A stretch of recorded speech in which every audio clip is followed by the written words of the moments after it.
Mga ginikanan, nakip sa gibansay karon sa Talisay City Disaster Team alang sa disaster preparedness kangayang himuon sa mga panahon sa katalagman.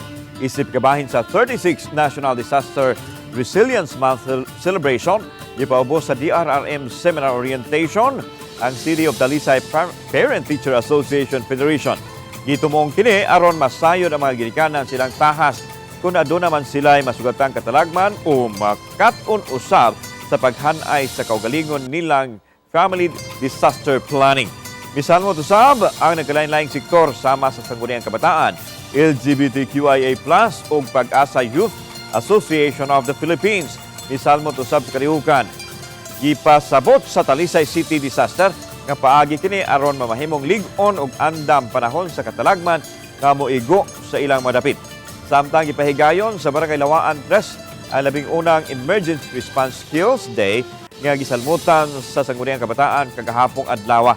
Naglakip kini sa mass casualty incident simulation exercise.